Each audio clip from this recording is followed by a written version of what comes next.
कश्मीर की नई पीढ़ी को ये नहीं भूलना चाहिए कि आतंकी मुल्क पाकिस्तान ने हजारों निर्दोष नागरिकों का, जिसमें मुसलमान भाई भी बड़ी संख्या में हैं, खून बहाया है। कई ऐसे मामले इतने मार्मिक हैं कि उनको शब्दों में बयां करना बड़ा मुश्किल है। उन परिवारों को भी न्याय मिल रहा है,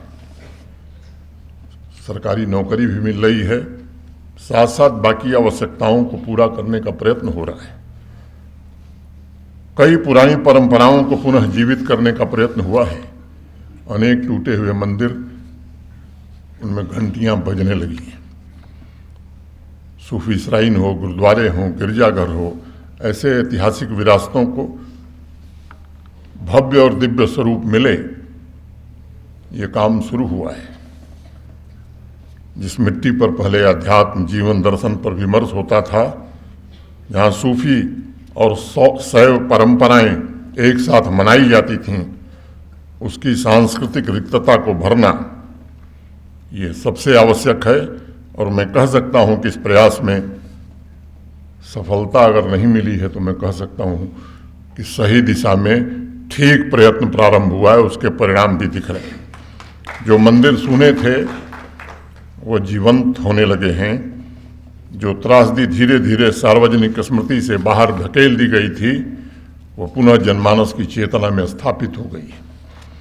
सच ये है कि जब तक घाव को पहचाना नहीं जाएगा तब तक उपचार हो ही नहीं सकता।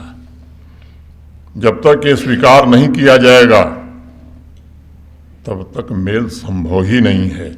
और जब तक कठिन सवाल पूछे नहीं जाएंगे तब तक सद्भाव टूटने और मतभेद का उत्तर नहीं मिल सकता है। यह सिलसिला शुरू हो गया है।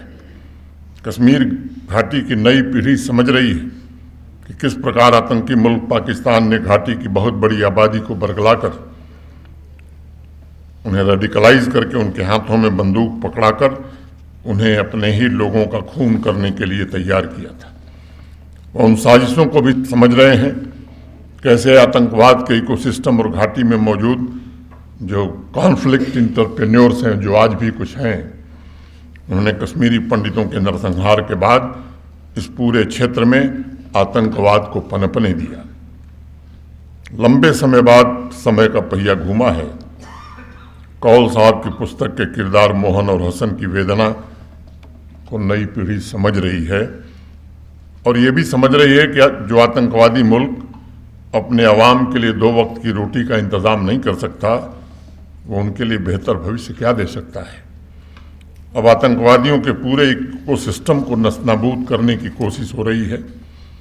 जो आतंकी ग्रुप से जुड़े तत्व हैं, उन्हें सरकारी मशीनरी से एक एक करके बाहर करने का सिलसिला तेज गति से प्रारंभ हो गया है।